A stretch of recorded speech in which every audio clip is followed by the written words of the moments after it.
1200 টাকা দিয়ে কামলা নিয়ে কাজ করলে আমাদের যে পরিমাণ দান হয় সেটা কোনোভাবেই পুষে না। 1200 টাকা করে চাই কইতাছি, 1300 কম যাইতো না।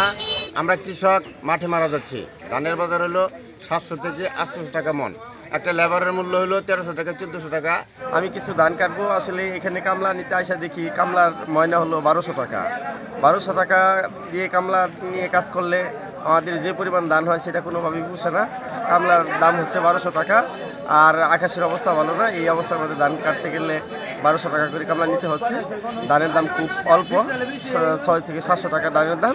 এক মন ধান দিয়েও একটা কামলা রাখা যায় না। প্রথমে 1100, পরে 1200, 1300, 1400, ধানের মূল্য হলো 700। মানে গিরস করা কি গিরসের উপায় কি করণীয় কি?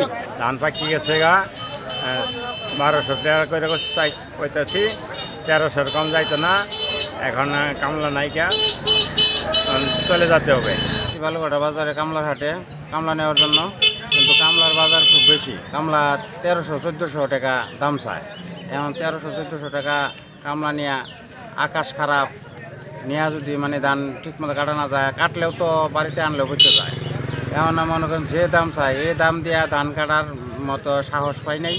আজকে ওই জন্যই আমি কামলা নিতে পারলাম না, ঘুরে দিতেছি। এখন পরবর্তীতে কী হবে এটা আল্লাহ জানে। আমি বালুঘাটা বাজারে শ্রমিকের হাটে আসছিলাম শ্রমিক নেওয়ার জন্য, কিন্তু আজকের শ্রমিকের বাজার 1300 থেকে 1400 টাকা প্রতিজন, এবং লেবার পাওয়া যাচ্ছে না। এই আবহাওয়ার কারণে আমরা কৃষক মাঠে মারা যাচ্ছি। উৎপাদন কম, এমনকি ধানের বাজার একদম কম। ধানের বাজার হলো 700 থেকে 800 টাকা মন। একটা লেবারের মূল্য হলো 1300 টাকা 1400 টাকা লেবারের দাম। কিন্তু 2 মন ধান তো লেবার কাইটে নিতেছে গা। সর্বোচ্চ ধানের ফলন 400 টাকা, বিক্রি করা গেলে 42 কেজিতে মন নেয় না নিতে পারি। এটা দেখার মতো প্রশাসনের কোনো নজরদারি নাই। কৃষক পড়ছে বিপাকে। আল্লাহ যদি আমাদেরকে দেখে, প্রতি কৃষক এবার কমসে কম 15 থেকে 20,000 টাকা প্রতি করে তারা লস খাচ্ছে। রেট গরিবের জন্য ভালো হয়েছে। গতবার রেট একবারে কম আসিল, তাতে গরিবের খুব ভালো হয়েছে। বেতন 1250, 1300, আমরা গেলাম 1200। 1200 করে করতেছে, আমরা 50 টাকা থাকি বা 100, 1300 হইলে আমরা পানি কম হইলে 1200 দাম, আর পানি বেশি হলে 1300। চলতি বোরো মৌসুমে নালতাবাড়ি উপজেলায় 23,130 হেক্টর জমিতে বোরো আবাদের লক্ষ্যমাত্রা ধরা হয়েছিল। তো ইতিমধ্যে আমাদের লক্ষ্যমাত্রা অর্জিত হয়েছে। 23,135 হেক্টর জমিতে বোরো আবাদ করা হয়েছে। বোরো চাষের ধান কাটার জন্য আমাদের যে ইতিমধ্যে 52টি কম্বাইন্ড হারভেস্টার বিতরণ করা হয়েছিল, সেগুলো মাঠ পর্যায়ে ধান কাটছে।